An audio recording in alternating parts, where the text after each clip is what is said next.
പോകുന്നത് നമ്മുടെ digital marketing മാസ്റ്ററിയുടെ ഒരു പാർട്ടാണ് social media marketing. So social media മാർക്കറ്റിംഗിന്റെ അകത്ത് നമ്മൾ കവർ ചെയ്യാൻ പോകുന്ന ടോപ്പിക്സ് എന്ന് പറയുന്നത് ഫേസ്ബുക്ക് അഡ്വർടൈസിങ്ങും ഇൻസ്റ്റാഗ്രാം അഡ്വർടൈസിങ്ങും ആണ്. ഓക്കെ, സോ ഫേസ്ബുക്ക് എന്താണെന്നുള്ളത് എല്ലാവർക്കും അറിയാവുന്നതാണ്. ഫേസ്ബുക്ക് പ്ലാറ്റ്ഫോം എന്താണ്?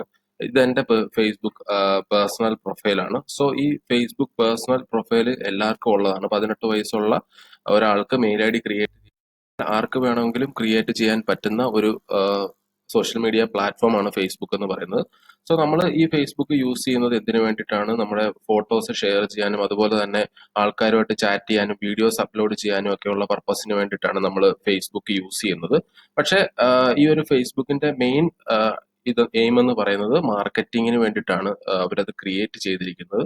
സോ നമ്മളിപ്പം കൂടുതലായിട്ടും 18 വയസ്സ് മുതൽ 55-60 വയസ്സ് വരെ ഉള്ളവർക്ക് ഫേസ്ബുക്സ് ഉണ്ട്. അപ്പൊ അതുകൊണ്ട് എല്ലാ കാറ്റഗറിയിലുള്ള ആൾക്കാരെയും ടാർഗറ്റ് ചെയ്യാൻ പറ്റുന്ന ഒരു മെയിൻ പ്ലാറ്റ്ഫോം എന്ന് പറയുന്നത് ഫേസ്ബുക്ക് ആണ്. ഓക്കെ, അപ്പൊ ഈ ഒരു ഫേസ്ബുക്ക് പ്രൊഫൈൽ ഉണ്ടെങ്കിൽ നമുക്കൊരു മാർക്കറ്റിംഗ് എത്രത്തോളം കൊണ്ടുപോകാൻ പറ്റുമെന്ന് ഞാൻ പറഞ്ഞുതരാം. പക്ഷെ ഫേസ്ബുക്ക് പ്രൊഫൈലിന്റെ അകത്ത് ഒരു പേജ് ക്രിയേറ്റ് ചെയ്യുമ്പോഴാണ് നമ്മൾ കറക്റ്റ് ആയിട്ടുള്ള ഒരു മാർക്കറ്റിംഗിന്റെ ഒരു ഫസ്റ്റ് സ്റ്റെപ്പ് എന്ന് പറയുന്നത് തന്നെ ഒരു ഫേസ്ബുക്ക് പേജ് ക്രിയേഷൻ ആണ്. ഓക്കെ, അപ്പൊ നിങ്ങൾ കണ്ടിട്ടുണ്ടായിരിക്കും ഫിലിം ആക്ടേഴ്സ് അതുപോലെ തന്നെ പൊളിറ്റീഷ്യൻസും എല്ലാവരും നമ്മളുമായിട്ട് അവരുടെ കാര്യങ്ങളൊക്കെ ഷെയർ ചെയ്യുന്നത് അവരുടെ ഫേസ്ബുക്ക് പേജ് വഴിയാണ്. അവർ ലൈവ് വരാറുണ്ട്, അതുപോലുള്ള കാര്യങ്ങളെല്ലാം ചെയ്യുന്നത് പേജ് വഴിയാണ്. അവർക്ക് പേജിൽ ഫോളോവേഴ്സ് ഉണ്ട്. അപ്പം 5 മില്യൺ 6 മില്യൺ ഫോളോവേഴ്സ് ഉള്ള ആൾക്കാരൊക്കെ ഉണ്ട്. പബ്ലിക് ഫിഗേഴ്സ് ആണ് അവരൊക്കെ. അപ്പൊ അത് ഒരു സെഗ്മെന്റ്. പിന്നെ അവർ ഓരോ കമ്പനി പ്രൊഫൈൽസിനും ഓരോ, ഫോർ എക്സാമ്പിൾ ഇപ്പൊ എനിക്കൊരു കമ്പനി ഉണ്ടെങ്കിൽ എന്റെ കമ്പനിക്ക് ഒരു ഫേസ്ബുക്ക് പേജ് കാണും. ഓക്കെ, അപ്പൊ ആ രീതിയിലെല്ലാം നമുക്ക് ബിസിനസ്സിനെ റെപ്രസെന്റ് ചെയ്യുന്ന, സോഷ്യൽ മീഡിയയിൽ റെപ്രസെന്റ് ചെയ്യുന്ന ഒരു പ്ലാറ്റ്ഫോം ആയിട്ട് ഒരു ഒരു റെപ്രസെന്റ് ചെയ്യുന്ന ഒരു സംഭവമായിട്ട് മാറിയിട്ടുണ്ട് നമ്മുടെ ഫേസ്ബുക്ക് പേജ് എന്ന് പറയുന്നത്. ഓക്കെ, അപ്പോൾ ഫേസ്ബുക്ക് പേജ് ഉണ്ടെങ്കിൽ മാത്രമേ നമുക്ക് അതുവഴി ഫേസ്ബുക്ക് പ്രൊമോഷൻസും സ്പോൺസേഡ് ആഡും കാര്യങ്ങളും ഒക്കെ ക്രിയേറ്റ് ചെയ്യാൻ പറ്റത്തുള്ളൂ. ഞാനിപ്പോ ആഡ്സ് എന്തെങ്കിലും ഉണ്ടെങ്കിൽ ഞാൻ കാണിച്ചു തരാം. ഓക്കെ, ഇതൊരു ആഡാണ്. ഈ നിക് ഗോസ്മിൻ എന്ന് പറയുന്നതാണ് എന്ത് ഫേസ്ബുക്ക് പേജിന്റെ പേര്. താഴെ സ്പോൺസേഡ് എന്ന് എഴുതി കാണിച്ചിട്ടുണ്ട്. അപ്പൊ നിങ്ങൾക്ക് മനസ്സിലാവും ഇതൊരു ആഡ് ആണെന്നുള്ളത് മനസ്സിലാവും. ഇത് അതിന്റെ അവരുടെ ഡിസ്ക്രിപ്ഷനും കാര്യങ്ങളും ഒക്കെയാണ്. ഓക്കെ, ഇതൊരു സെയിൽസിന്റെ റിലേറ്റഡ് ആയിട്ടുള്ള ഒരു വീഡിയോ ആണ്. സോ ഞാൻ ഡിജിറ്റൽ മാർക്കറ്റിംഗിൽ വർക്ക് ചെയ്യുന്ന ഒരാളായതുകൊണ്ടും സെയിൽസ് റിലേറ്റഡ് ആയിട്ടുള്ള കാര്യങ്ങൾ ഞാൻ ഗൂഗിളിൽ സെർച്ച് ചെയ്യുന്നത് കൊണ്ടും എന്നെ അവർക്ക് ടാർഗറ്റ് ചെയ്യാൻ പറ്റും. മനസ്സിലായോ? നമ്മൾ ഏതൊക്കെ രീതിയിലുള്ള കണ്ടന്റ് ആണ് നമ്മുടെ സോഷ്യൽ മീഡിയയിലും അതുപോലെ തന്നെ ഗൂഗിളിലും ഒക്കെ സെർച്ച് ചെയ്യുന്നത്, ലൈക്ക് ചെയ്യുന്നത്, അതിനനുസരിച്ചുള്ള ആഡ്സ് ആയിരിക്കും നമുക്ക് വരുന്നത്. മനസ്സിലായോ? ഫോർ എക്സാമ്പിൾ ഞാൻ ഡിജിറ്റൽ മാർക്കറ്റിംഗ് ട്രെയിനിങ് കണ്ടക്ട് ചെയ്യുമ്പോഴത്തേക്ക് ഞാൻ ആഡ് റൺ ചെയ്യാൻ പോകുന്നത് ഡിജിറ്റൽ മാർക്കറ്റിംഗിൽ ഇൻട്രസ്റ്റഡ് ഉള്ള ആൾക്കാരെ ആയിരിക്കും. മനസ്സിലായി? ഡിജിറ്റൽ മാർക്കറ്റിംഗ് പഠിക്കാൻ താല്പര്യമുള്ള ആൾക്കാരെ ആയിരിക്കും ഞാൻ ടാർഗറ്റ് ചെയ്യുന്നത്. അപ്പം ഡിജിറ്റൽ മാർക്കറ്റിംഗ് ട്രെയിനിങ് ഒക്കെ സെർച്ച് ചെയ്തിട്ടുള്ളവരിലോട്ട് മാത്രമായിരിക്കും ഈ ഒരു ആഡ് റൺ ആവുന്നത്. അതിന്റെ ഒരു കാര്യം എന്ന് വെച്ച് കഴിഞ്ഞാൽ ഓൺലൈൻ മാർക്കറ്റിംഗിന്റെ ഒരു അഡ്വാൻറ്റേജ് എന്ന് പറയുന്നത് നമ്മളൊരു for example digital marketing training പഠിക്കാൻ താല്പര്യമുള്ളവർക്ക് മാത്രമേ ഈ ആഡ് എത്തൂ എന്നുള്ളതാണ്. അപ്പോൾ അത് കാരണം ഒരു 200 രൂപ സ്പെൻഡ് ചെയ്യുകയാണെങ്കിൽ ആ 200 രൂപയും കറക്റ്റ് ആയിട്ടുള്ള ഓഡിയൻസിലോട്ടായിരിക്കും റീച്ച് ആവുന്നത്. നമ്മൾ സാധാരണ ഒരു പത്രത്തിലൊക്കെ പരസ്യം കൊടുക്കുക എന്ന് പറഞ്ഞാൽ 50 ലക്ഷം രൂപയ്ക്ക് ഒരു പത്രത്തിൽ പരസ്യം കൊടുക്കുക എന്ന് പറഞ്ഞാൽ കറക്റ്റ് ആയിട്ട് ഓഡിയൻസിലോട്ട് മാത്രമല്ല, ബാക്കി അത് ആവശ്യമില്ലാത്തവർക്കും ആ ഒരു പരസ്യം എത്തുന്നുണ്ട്. അത് മാത്രമല്ല അതിന്റെ കോസ്റ്റ് ഒക്കെ വളരെ കൂടുതലാണ്. അപ്പോൾ നമ്മളൊരു ഓൺലൈൻ മാർക്കറ്റിംഗ് ചെയ്യുന്ന സമയത്ത് ഫേസ്ബുക്കിലൊക്കെ ആഡ് റൺ ചെയ്യുന്ന സമയത്ത് നമുക്കുള്ള അഡ്വാൻറ്റേജ് എന്ന് പറയുന്നത് കറക്റ്റ് ആയിട്ടുള്ള ഓഡിയൻസിലോട്ട് മാത്രം നമുക്ക് ടാർഗറ്റ് ചെയ്യാൻ പറ്റുമെന്നുള്ളതാണ്. ഓക്കെ, നമുക്കൊരു ഒരു ഓവറോൾ റിവ്യൂ, ഓവറോൾ ഒരു ഇത് ഐഡിയ കിട്ടിയെന്ന് തോന്നുന്നു. ഇതൊരു ആഡാണ്. അപ്പോൾ ഈ ആഡിൽ നിന്ന് ഉദ്ദേശിച്ചിരിക്കുന്നത് അവരുടെ വെബ്സൈറ്റിലോട്ട് നമ്മളെ റീഡയറക്ട് ചെയ്യുക എന്നുള്ളതാണ്. അപ്പോൾ ഈ ലേൺ മോറിൽ ക്ലിക്ക് ചെയ്യുന്ന സമയത്ത് അവരുടെ വെബ്സൈറ്റിലോട്ടായിരിക്കും നമ്മൾ റീഡയറക്ട് ആവുന്നത്. ഓക്കെ, ആ രീതിയിലാണ് ഈ ആഡ് റൺ ചെയ്തിരിക്കുന്നത്. ഓക്കെ, സോ അതുപോലെ ഡിഫറെന്റ് ടൈപ്സ് ഓഫ് ആഡ്സ് ഉണ്ട് നമുക്ക് ഫേസ്ബുക്കിന്റെ അകത്ത് റൺ ചെയ്യാൻ പറ്റുന്നത്. അപ്പൊ അതിന് വേണ്ടിയിട്ട് നമുക്ക് ബേസിക് ആയിട്ട് വേണ്ടത് ഒരു ഫേസ്ബുക്ക് പേജ് ആണ്. ഓക്കെ, ഫോർ എക്സാമ്പിൾ ഇതൊരു ഫേസ്ബുക്ക് പേജ് ആണ്. എൻ്റെ ഒരു ഫ്രണ്ടുമായിട്ട് ഞാൻ ചെയ്യുന്ന ഒരു ഫേസ്ബുക്ക് പേജ് ആണിത്. ഇത് റിലേറ്റഡ് ആയിട്ടുള്ളത് എന്താണ്? കുക്കിംഗ് റിലേറ്റഡ് ആയിട്ടുള്ള ഒരു പേജ് ആണ്. അപ്പൊ അതുപോലെ തന്നെ ഒരുപാട് കാറ്റഗറീസ് ഉള്ള പേജ് ഉണ്ട്. ട്രാവൽ ഉണ്ട്, അതുപോലെ തന്നെ എന്റർടൈൻമെന്റ് പ്ലാറ്റ്ഫോംസ് ഉണ്ട്. അപ്പൊ എല്ലാ രീതിയിലുമുള്ള ബിസിനസ്സിന് റിലേറ്റഡ് ആയിട്ടുള്ള കാറ്റഗറീസ് നമുക്ക് ഫേസ്ബുക്ക് പ്രൊവൈഡ് ചെയ്യുന്നുണ്ട്. അതിനനുസരിച്ചുള്ള പേജസ് നമുക്ക് ക്രിയേറ്റ് ചെയ്യാൻ പറ്റും. അപ്പം ഇതിപ്പം അറൌണ്ട് 67,000 ഫോളോവേഴ്സ് നമുക്കുണ്ട്. അത് കാരണം ഇത് മോണറ്റൈസ്ഡ് ആണ് പേജ്. ഇതിൽ നിന്ന് നമുക്ക് ഇൻകം ജനറേറ്റ് ചെയ്യാൻ പറ്റുന്നുണ്ട്. നമുക്ക് 10,000 ഫോളോവേഴ്സ് ഉണ്ടെങ്കിൽ ഫേസ്ബുക്കിൽ നിന്ന് പോസ്റ്റ് ചെയ്യുമ്പോൾ അതിന്റെ മണ്ടയ്ക്ക് ആഡ് റൺ ആകുമ്പോഴത്തേക്ക് നമുക്ക് ഇൻകം ജനറേറ്റ് ആവും. അതൊക്കെ നമ്മൾ പറഞ്ഞു തരുന്നതായിരിക്കും. ഇതൊരു ഓവർവ്യൂ വീഡിയോ ആണ്, ഫസ്റ്റ് വീഡിയോ ആണ്. ഓക്കെ, സോ ഇതിൻ്റെ അകത്ത് നമുക്ക് ചെയ്യാൻ പറ്റുന്ന ഏതൊക്കെ തരത്തിലുള്ള ആഡ്സ് ആണെന്നുള്ളത് നമുക്ക് ചെക്ക് ചെയ്യാം. സോ അതിന് വേണ്ടിയിട്ട് നമ്മൾ ഫേസ്ബുക്കിന്റെ തന്നെ ഒരു ടൂളാണിത്. ഫേസ്ബുക്ക് ആഡ്സ് മാനേജർ എന്ന് പറയുന്നൊരു ടൂളാണ്. ഈ ഒരു ടൂൾ യൂസ് ചെയ്തുകൊണ്ടാണ് നമ്മൾ ഫേസ്ബുക്കിന്റെ അകത്തുള്ള ആഡ്സ് കാര്യങ്ങളെല്ലാം റൺ ചെയ്യാൻ വേണ്ടിയിട്ട് അല്ലെങ്കിൽ ക്രിയേറ്റ് ചെയ്യാൻ വേണ്ടി യൂസ് ചെയ്യുന്നത് നമ്മൾ ഈ ഒരു ഫേസ്ബുക്കിന്റെ ഒരു ടൂളാണ്. സോ ഇതിൻ്റെ അകത്ത് ക്രിയേറ്റിൽ ക്ലിക്ക് ചെയ്ത് കഴിഞ്ഞാൽ നമുക്ക് ഡിഫറെന്റ് ടൈപ്സ് ഓഫ് ക്യാമ്പയിൻസ് കാണാൻ പറ്റും. മെയിൻലി നമുക്കുള്ളത് ത്രീ ടൈപ്സ് ഓഫ് ക്യാമ്പയിൻസ് ആണ്: അവയർനെസ്, കൺസിഡറേഷൻ, കൺവേർഷൻ.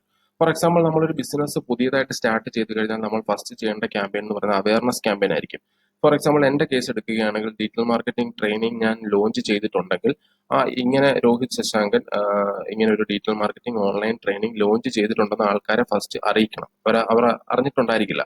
അപ്പൊ അവരെ അറിയിക്കാൻ വേണ്ടിയിട്ട് ഒരു ന്യൂ ഓഡിയൻസിലോട്ട് ചെയ്യുന്ന ക്യാമ്പയിനാണ് നമ്മൾ അവയർനെസ് ക്യാമ്പയിൻ എന്ന് പറയുന്നത്. അതിന് വേണ്ടിയിട്ട് നമുക്ക് ബ്രാൻഡ് അവയർനെസ് ക്യാമ്പയിൻ ഉണ്ട്, റീച്ച് ക്യാമ്പയിൻ ഉണ്ട്. അതെല്ലാം നമുക്ക് ഓരോന്നോരോന്നായിട്ട് ചെയ്ത് നോക്കാം.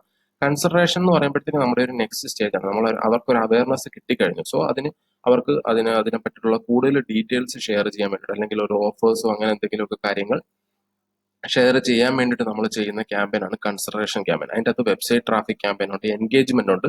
എൻഗേജ്മെന്റ്സിന്റെ അകത്ത് തന്നെ നമുക്ക് 3 ടൈപ്സ് ഓഫ് ക്യാമ്പയിൻസ് ഉണ്ട്. പേജ് ലൈക്ക് കൂട്ടാൻ വേണ്ടിയിട്ട് ക്യാമ്പയിൻ ഉണ്ട്.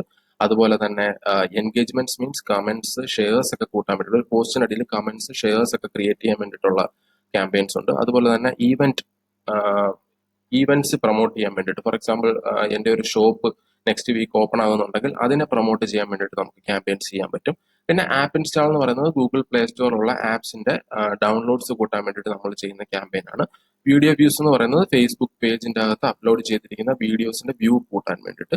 ലീഡ് ജനറേഷൻ എന്ന് പറയുന്നത് നിങ്ങൾക്ക് ഇതുപോലെ തന്നെ ഫോർ എക്സാമ്പിൾ ഈ ഞാൻ നേരത്തെ കാണിച്ച ഒരു ക്യാമ്പയിൻ പോലെ തന്നെ നമുക്ക് ഒരു ആഡ് ആയിരിക്കും കാണുന്നത്. അപ്പൊ അതിൻ്റെ അകത്തുള്ള ഒരു കോൾ ടു ആക്ഷൻ ബട്ടൺ എന്ന് പറയുന്നത് ഇപ്പൊ നമ്മൾ നേരത്തെ കണ്ട സൈൻ ഇന്നിന് പകരം ഒരു ആഡ് ആണ്. ഓക്കെ, ഇവിടെ ലേൺ മോർ ബട്ടൺ ആണ് കൊടുത്തിരിക്കുന്നത്. ഇതിൽ ക്ലിക്ക് ചെയ്യുമ്പോൾ അവരുടെ വെബ്സൈറ്റിലോട്ടായിരിക്കും പോകുന്നത്. ഈ ലീഡ് ജനറേഷൻ എന്ന് പറയുമ്പോഴത്തേക്ക് നമ്മളിവിടെ ഒരു അപ്ലൈ നോ ബട്ടൺ ആയിരിക്കും. അതിൽ ക്ലിക്ക് ചെയ്യുമ്പോഴത്തേക്ക് നമ്മുടെ details, email address, phone number ഒക്കെ നമുക്ക് ഫില്ല് ചെയ്യാനുള്ള ഒരു ഫോം ഓപ്പൺ ആകും. അതാണ് ലീഡ് ജനറേഷൻ ക്യാമ്പയിൻ. നമ്മുടെ ലീഡ്സ് ജനറേറ്റ് ചെയ്യുക എന്ന് പറഞ്ഞാൽ കസ്റ്റമേഴ്സിന്റെ ഇൻഫർമേഷൻസ് കളക്ട് ചെയ്യാൻ വേണ്ടിയിട്ട് നമ്മൾ ചെയ്യുന്ന ക്യാമ്പയിൻ ആണ് ലീഡ് ജനറേഷൻ ക്യാമ്പയിൻ.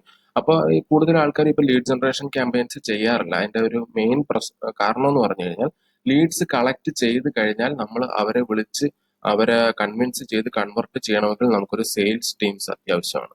ഓക്കെ, അതുകൊണ്ട് തന്നെ ലീഡ് ജനറേഷൻ ക്യാമ്പയിൻസ് കൂടുതൽ ആൾക്കാർ ഇപ്പം ചെയ്യാറില്ല. ഡയറക്റ്റ് ആയിട്ട് വെബ്സൈറ്റിലോട്ട് വന്നിട്ട് അവിടുന്ന് തന്നെ ഒരു പ്രോസസ്സ് കൺവെർട്ട് ചെയ്യുന്ന രീതിയിലാണ് ഇപ്പോൾ കൂടുതൽ ആൾക്കാരും ചെയ്യുന്നത്. ഓക്കെ, അടുത്ത സ്റ്റേജ് എന്ന് പറയുന്നത് കൺവേർഷൻ സ്റ്റേജ് ആണ്. കൺവേർഷൻ സ്റ്റേജിന്റെ അകത്ത് നമുക്ക് 3 ടൈപ്സ് ഓഫ് ക്യാമ്പയിൻസ് ഉണ്ട്: conversions, catalogue sales, store traffic. Conversions എന്ന് പറയുമ്പോൾ ഫോർ എക്സാമ്പിൾ ഞാനിപ്പം പറഞ്ഞ ആ ഒരു ആഡിന്റെ അകത്ത് ലേൺ മോറിൽ ക്ലിക്ക് ചെയ്ത് വെബ്സൈറ്റിൽ വന്നതിന് ശേഷം ഒരു ഇ ബുക്ക് ഡൗൺലോഡ് ചെയ്യുകയോ അല്ലെങ്കിൽ എന്തെങ്കിലും ഒരു പ്രോസസ്സ് അവർ ഒരു ആക്ഷൻ നടത്തുകയോ അവരുടെ ഡീറ്റെയിൽസ് ഫില്ല് ചെയ്യുകയോ അല്ലെങ്കിൽ ഒരു ഇ ബുക്ക് ഡൗൺലോഡ് ചെയ്യുക അല്ലെങ്കിൽ ഒരു കോഴ്സിന് ജോയിൻ ചെയ്യുക, പേയ്മെന്റ് ചെയ്യുക, അപ്പൊ അതെന്നൊക്കെ പറഞ്ഞൊരു കൺവേർഷൻ ആണ്. അതിന് വേണ്ടിയിട്ടാണ് നമ്മൾ കൺവേർഷൻ ക്യാമ്പയിൻ ചെയ്യുന്നത്. എല്ലാം നമുക്ക് സെപ്പറേറ്റ് ചെയ്ത് കാണിക്കാം. കാറ്റലോഗ് സെയിൽസ് എന്ന് പറയുമ്പോൾ ഇ കൊമേഴ്സ് പ്ലാറ്റ്ഫോമിന് വേണ്ടിയിട്ട് നമ്മൾ റൺ ചെയ്യുന്ന ക്യാമ്പയിൻ ആണ് കാറ്റലോഗ് സെയിൽസ്. അത് നമ്മുടെ ആമസോൺ, ഫ്ലിപ്കാർട്ട് പോലുള്ള ഇ കൊമേഴ്സ് പ്ലാറ്റ്ഫോമിന് വേണ്ടിയിട്ട്, എല്ലാ ഇ കൊമേഴ്സ് പ്ലാറ്റ്ഫോമിന് വേണ്ടിയിട്ട് നമുക്ക് ഷോപ്പ് നൗ ബട്ടൺ വെച്ചുകൊണ്ട് നമുക്ക് ചെയ്യാൻ പറ്റുന്ന ഒരു ക്യാമ്പയിൻ ആണ് കാറ്റലോഗ് സെയിൽസ്. സ്റ്റോർ ട്രാഫിക് എന്ന് പറയുമ്പോഴത്തേക്ക് ഒരു ഫിസിക്കൽ സ്റ്റോർ ഉണ്ട് നമുക്ക്. ഫോർ എക്സാമ്പിൾ എനിക്ക് ആലപ്പുഴയിൽ ഒരു ഫിസിക്കൽ സ്റ്റോർ ഉണ്ടെങ്കിൽ അതിന്റെ ഒരു 2 കിലോമീറ്റർ ചുറ്റളവിൽ നമുക്ക് ക്യാമ്പയിൻസ് ചെയ്ത് ആൾക്കാരെ നമ്മുടെ സ്റ്റോറിലോട്ട് എത്തിക്കാൻ വേണ്ടിയിട്ട് ചെയ്യുന്ന ഒരു ക്യാമ്പയിൻ ആയിരിക്കും സ്റ്റോർ ട്രാഫിക് ക്യാമ്പയിൻ. ഓക്കെ, അപ്പൊ ഇതാണ് ഒരു ആഡ്സ് മാനേജറിന്റെ ഒരു ഓവർവ്യൂ എന്ന് പറയുന്നത്.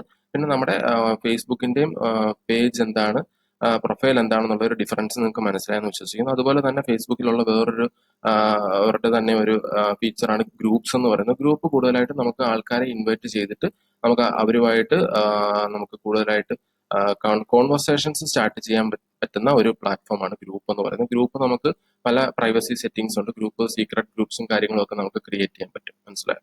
പേജ് എന്ന് പറയുന്നത് നമ്മുടെ ഒരു ബിസിനസിന്റെ ഒരു ബ്രാൻഡ് ഐഡന്റിറ്റി എന്ന് പറയാം. ഓക്കെ, അപ്പൊ ഈ ഒരു വീഡിയോ നിങ്ങൾക്ക് മനസ്സിലായെന്ന് വിശ്വസിക്കുന്നു. എന്തെങ്കിലും ഡൗട്ട് ഉണ്ടെങ്കിൽ നമ്മുടെ ഗ്രൂപ്പിൽ ചോദിച്ചു കഴിഞ്ഞാൽ ക്ലിയർ ചെയ്ത് തരാം. ഇതൊരു ഓവർവ്യൂ വീഡിയോ ആണ്. ഇതിന്റെയൊക്കെ ഇപ്പൊ പറഞ്ഞ ഓരോ ടോപ്പിക്കിനെ പറ്റിയിട്ടുള്ള വളരെ ഡീപ്പായിട്ടുള്ള വീഡിയോസ് നമ്മൾ ക്രിയേറ്റ് ചെയ്യുന്നതായിരിക്കും. സോ ഇതൊരു ഇൻട്രൊഡക്ടറി വീഡിയോ ആണ്. ഞാൻ നിങ്ങളെ എല്ലാവരെയും സോഷ്യൽ മീഡിയ മാർക്കറ്റിംഗ് സെഗ്മെന്റിലേക്ക് സ്വാഗതം ചെയ്യുന്നു. Okay, thank you.